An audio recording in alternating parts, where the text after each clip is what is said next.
To talk about the nonmetals.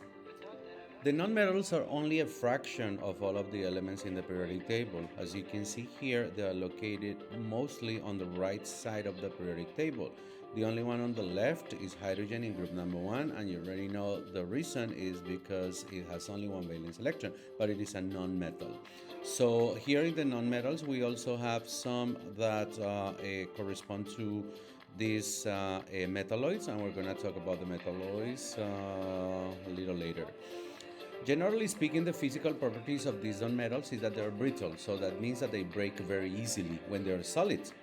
These nonmetals are bad conductors of heat and electricity, with the exception of graphite, which is an allotrope of carbon.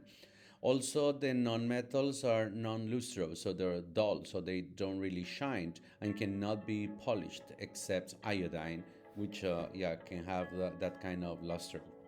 And nonmetals may be solids, liquids, or gases at room temperature. And nonmetals are neither tough nor strong. So it's if you know the properties of the metals, then just the opposite would be mostly the properties of the nonmetals.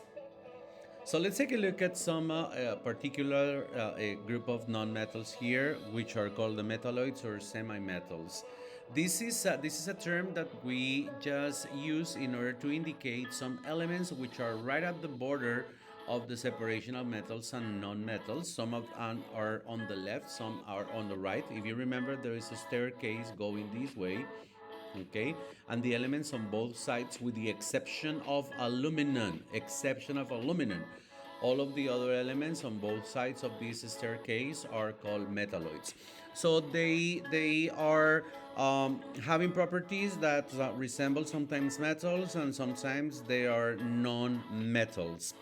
And then there is also some that may look more metallic, and in some cases they may look some more non-metallic. The metalloid antimony was probably the first to come to man's attention, and it was used in Egypt as a pigment in medicinal preparations.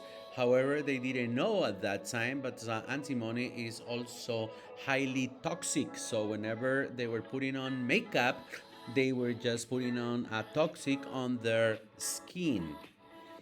The most common representative metalloid is silicon. It is the one that we use the most now for semiconductors.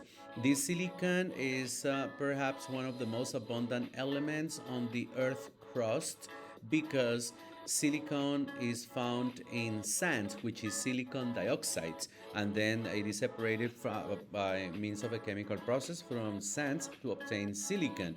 And this is the way it looks. It looks a kind of metallic, but if we just hammer this, we're gonna see that it's not malleable. It is actually very brittle, but it's a conductor of electricity and as well heat, and it is utilized in semiconductors and producing alloys, glass, enamels, and other ceramics.